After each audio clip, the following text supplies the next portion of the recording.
Welcome to the Rialto Marketing Podcast. Today's episode is a revenue acceleration series interview where we talk to seven-figure B2B professional service firm owners that are actively trying to grow their business and get to the next level. We talk about the good, the bad, and the ugly so that you can learn from their experience.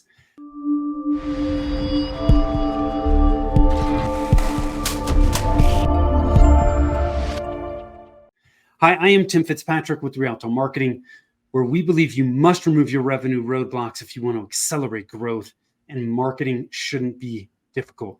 Thank you so much for taking the time to tune in. I am super excited to have Paul Barrett from NetV Pro with me today. Paul, welcome, and thanks for being here. Thank you, Tim. I'm excited to be here. Yeah, me too. I'm excited to dig into this.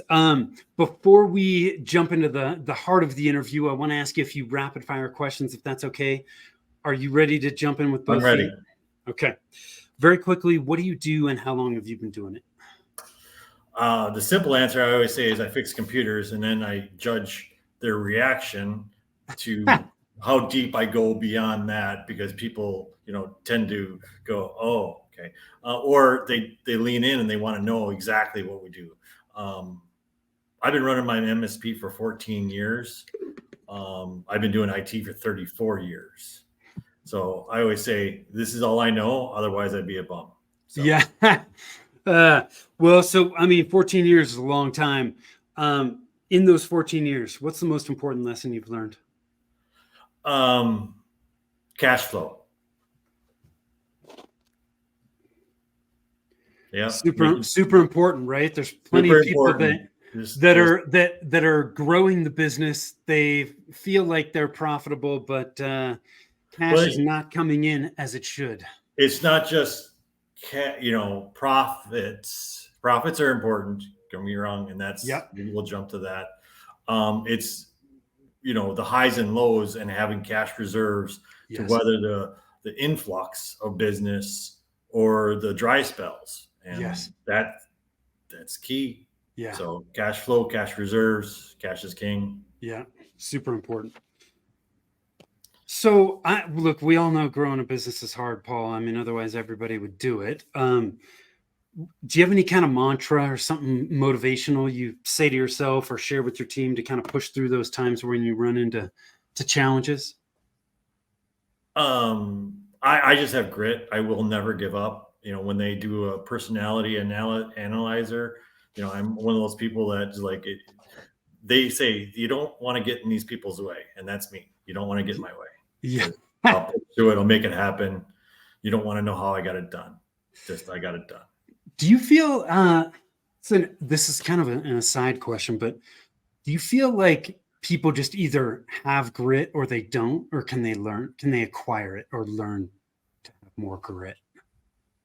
I think anything can be fostered. Yeah. But, I get what you're saying there. And yes, the answer is some people quit very easily and some people just go on and on and on.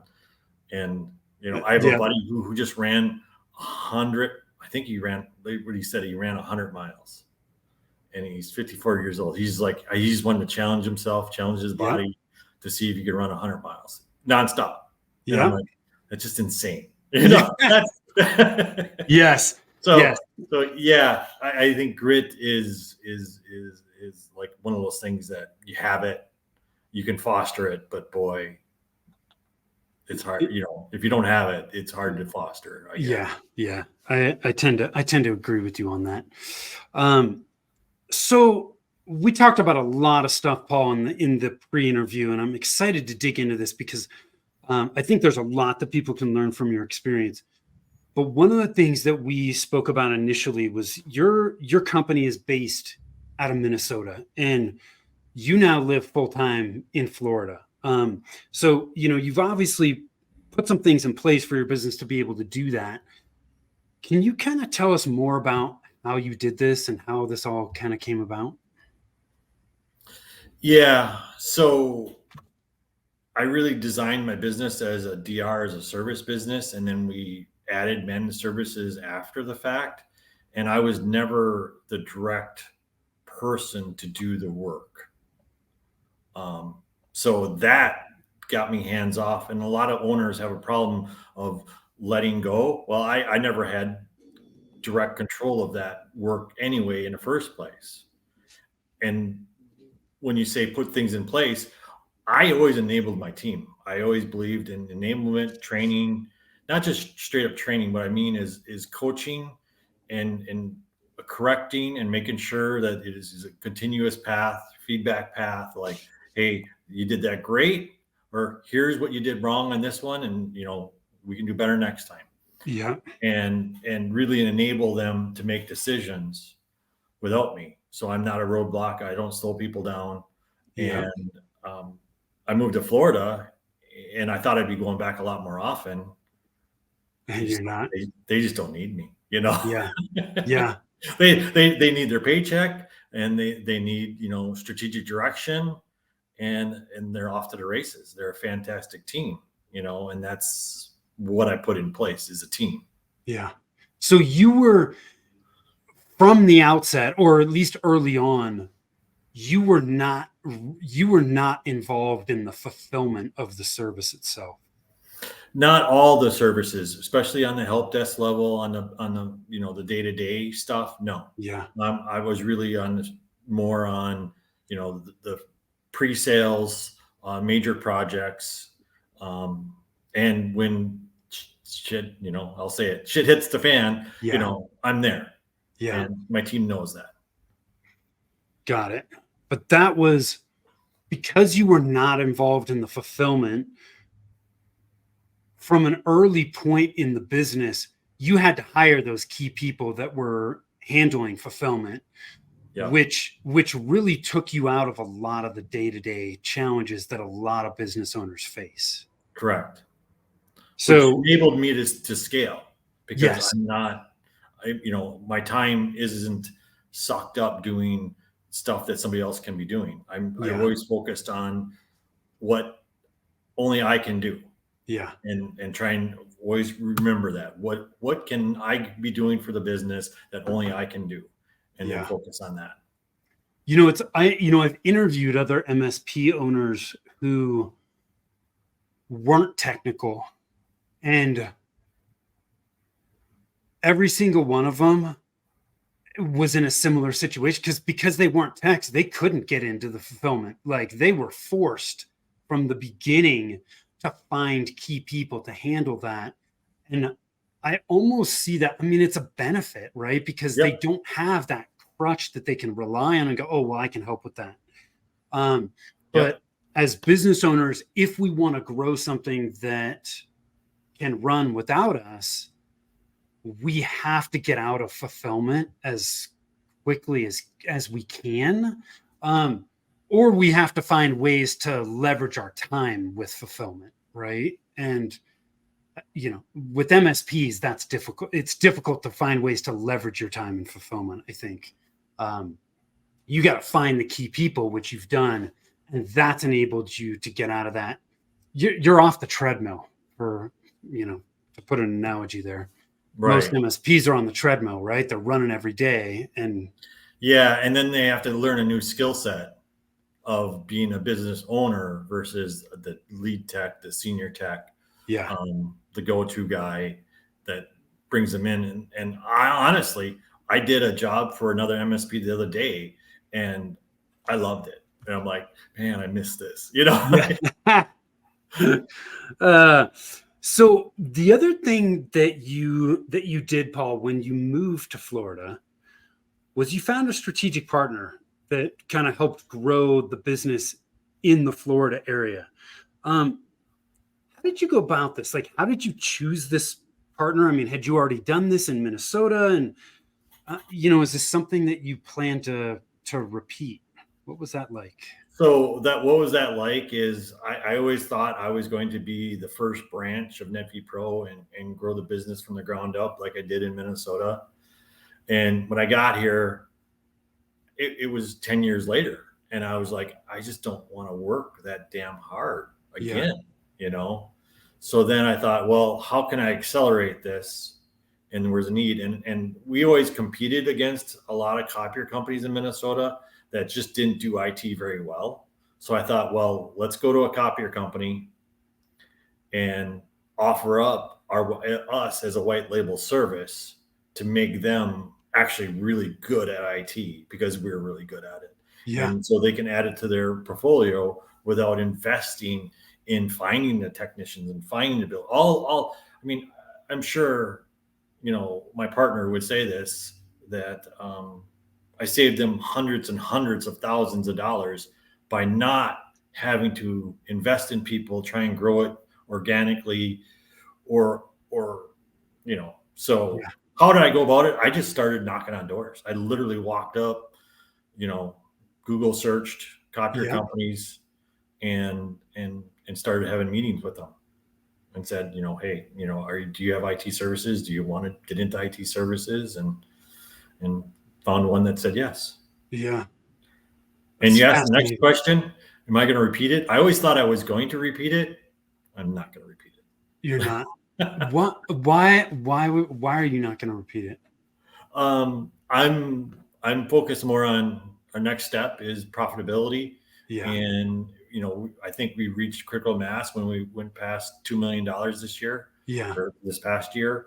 So now I'm like, okay, let's ride this train a little bit and see where we can go to the next level. Yeah.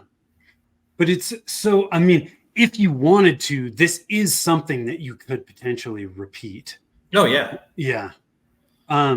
There's a few things I want to pull out of this that I think are easy for people to overlook. One, the partnership helped you accelerate, but it also helped them accelerate. It was mutually beneficial. Right. Right.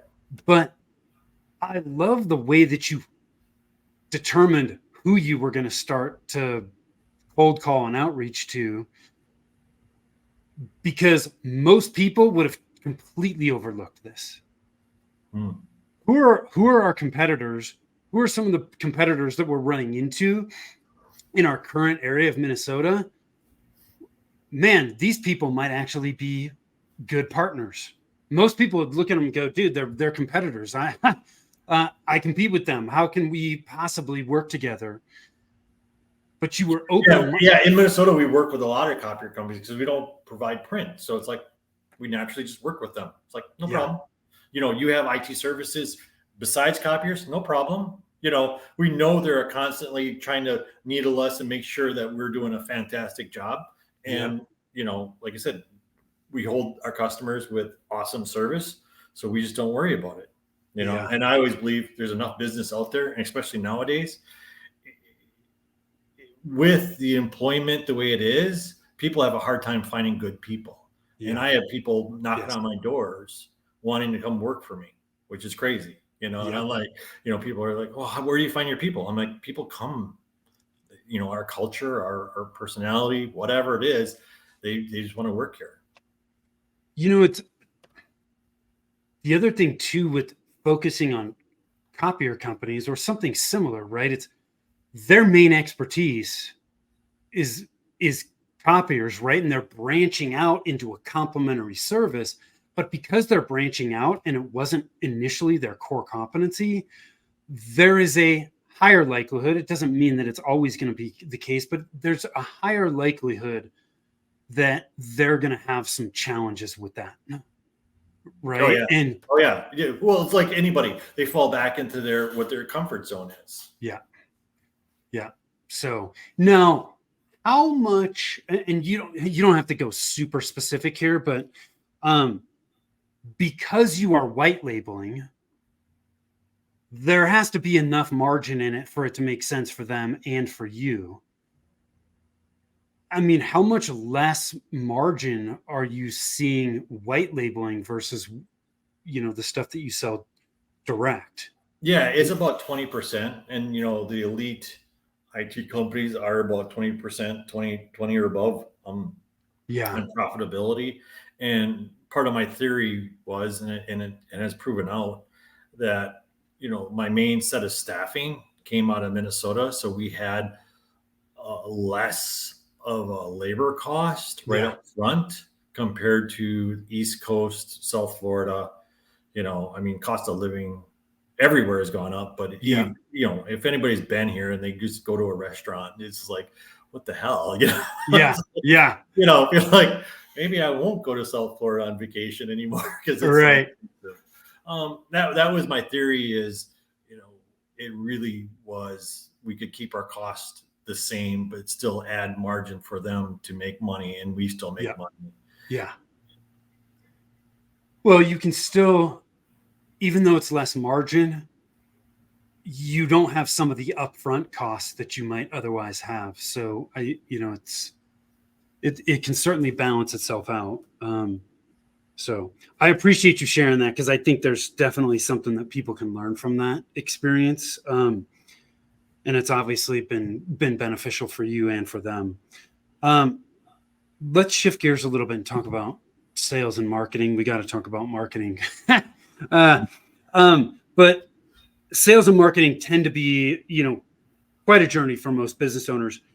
Can you just kind of share, how your sales and marketing efforts have evolved as you've grown? You mentioned that you guys, recently eclipsed that $2 million revenue mark.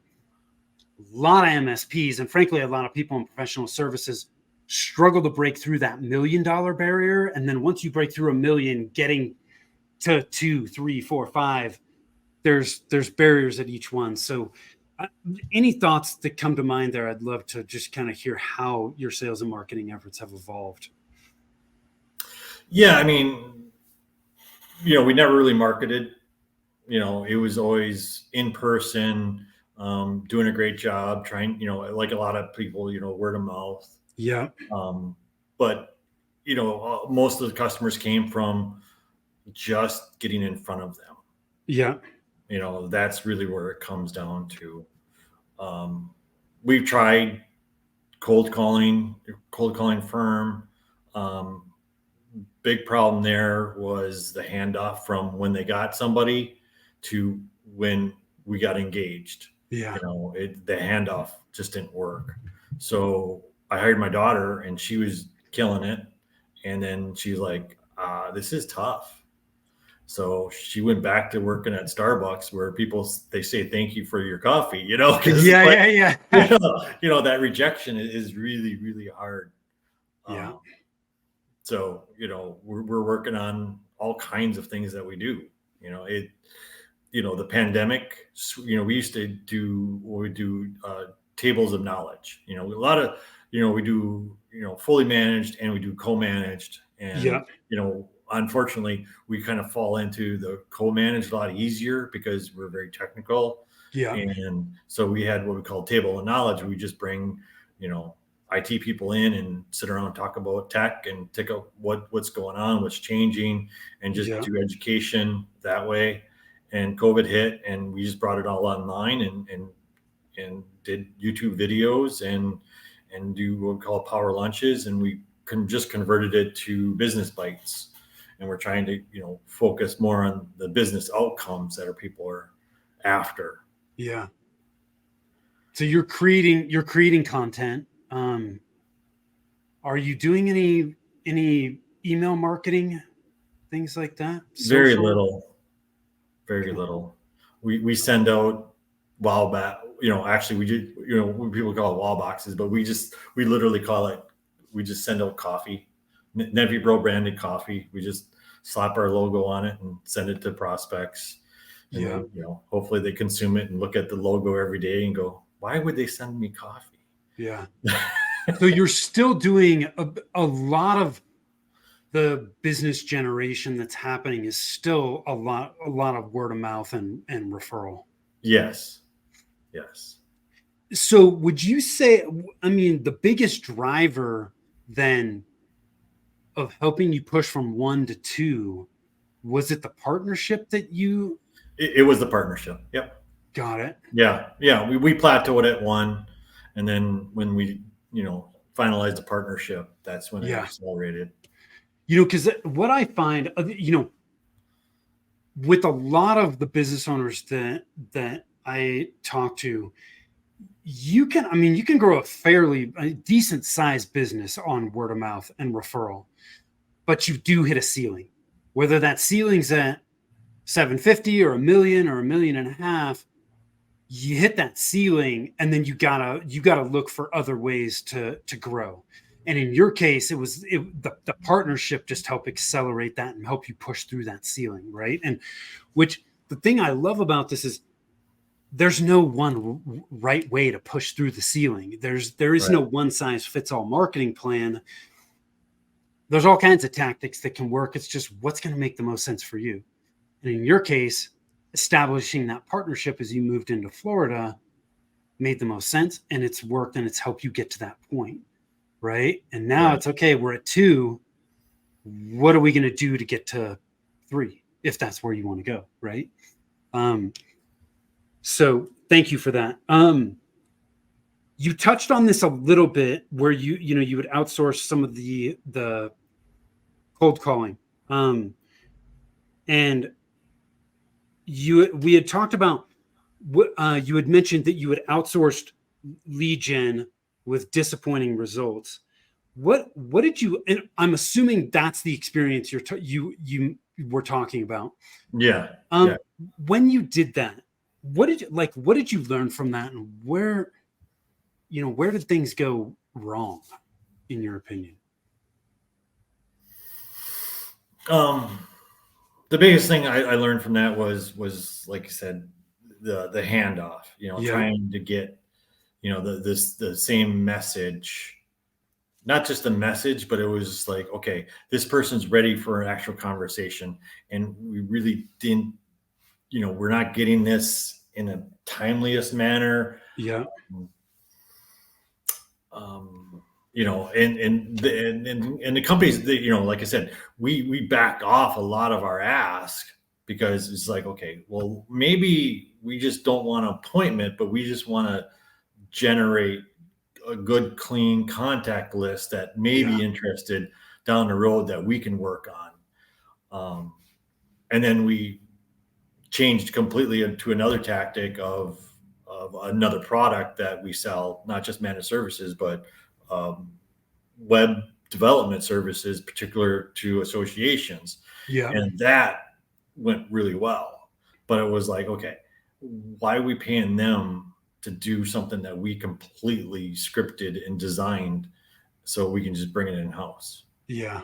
It was like, it's like, yeah. So, so it was that handoff. The reason why they got me is they said they used AI, and they give us the whole, buyer persona and profile to know how to communicate with them. And they never did. And we fought and fought and fought. And I'm like, what am I fighting for? They should just be handing this over. This is part of what they said they were going to deliver, is buyer persona, because, they nailed me, and I'm like, okay, great. You nailed me. Can we nail other people and their buyer persona and how they like to be communicated with? Do they need a story? Do they need to feel good? All that kind of marketing stuff. To me, I'm very direct and to the point, so it's like, okay, give me facts, figures, and let's make a decision. Yeah. I want to pull a few things out here. And honestly, I did not think this was where this question was going to go, but I think it is a really good learning lesson for people to take in. Is, oftentimes with marketing, when you approach somebody that's more tactical, right, that's doing the activity, whether it's, outbound calling or paid ads, or anything else, social posting, most marketing companies that do tactical work are not strategic, right? They're great implementers. They're great at doing what they do, but too many of us approach people like that thinking that they're going to be strategic in certain ways, and they're just not. And so, when I look at strategy, I think of it as fuel. And within strategy, the first thing is exactly what you touched on. Who are your ideal clients? Who's the market you're going to work with? And when we approach people that are implementing and we don't have that information already for them, they have the vehicle, but they don't have the fuel. Right. And, sometimes they'll give you lip service, right? And say, hey, yeah, we do this. We can help you with that. But what they're really doing, they have like skin in the game, right? They have a dog in the fight, because that's how they're going to make their money, is by Right. doing the implementation work. And so, yeah, we can do the strategy, but they say they do it so that they can actually do what they really make money on. And so, it's when we approach marketing providers as business owners, we need to know what we're getting into, what they're good at and what they're not, and make sure that we're giving them the fuel they need to be successful. But it also sounds like they were just having a difficult time. The handoff from them to you was not as smooth as it should be, right? And you have to, that transition has to be smooth, right? Because if Right. it's not, it's this blip in the road, and then the prospect's like, whoa, wait, what's going on? Yeah. Right. And then that's going to impact your conversions as well. And so it's hard. And it's hard too, especially I think when the people you're approaching don't really understand your business, right? That comes up in conversations I have with potential clients all the time. Hey, I'm working with this company, but man, I'm like 3 months in and they don't really understand my business. And because of that, it's impacting their ability to actually do the work effectively. So, thank you for sharing that. You are not in that boat alone. So many people have been in that boat. And, unfortunately, it's just one of those things a lot of us just have to go through and experience and then learn from it. So thank you for sharing that. Yeah. No problem. So what's next? I mean, where are you focusing this year? Profitability. Yeah. I'm just looking at all our costs, everything. We've done so much with, the pedal to the metal. Yeah. Now it's kind of like, okay, what really works, and that's Yeah. really part of it. And Yeah. and I'll say these words too. Hope is not a marketing. Yeah. Yes, that's right. Hope is not a great marketing strategy. Right. Yeah. It has worked for us because things have come in, but it's more luck than, but talking to people like you makes total sense for us. Yeah. It's thank you for sharing that, because I always say to people, like, look, having even a bad plan is better than no plan. Because what happens with marketing, frankly, this happens with anything. If you don't have a plan, what most of us end up doing is like throwing stuff up against a wall, right? And we're hoping something sticks, but it's scattered, it's inconsistent. We don't have focus. We don't know what to prioritize. It's just a mess. So we're better off having an imperfect plan and implementing that and learning from it. Right. And then we can make course corrections along the way. So yeah, I love that. Hope is not a good marketing strategy. Nope. So before we wrap things up, Paul, knowing what you know now, anything you would do differently?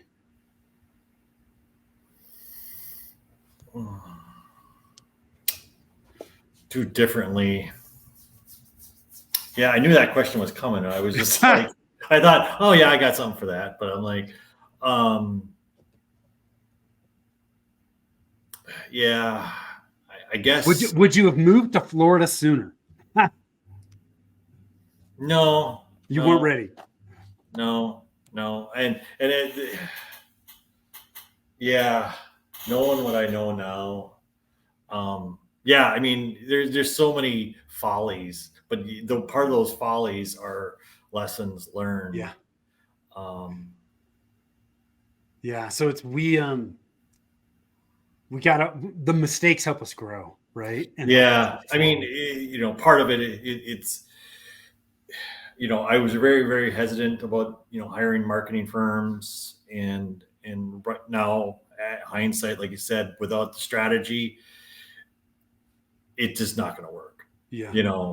and like I said, once we came up with our own strategy, I thought, well, we'll just bring it in house, and that has helped a lot. But no, I burned out my daughter, so that I probably would have done differently. I guess is give her,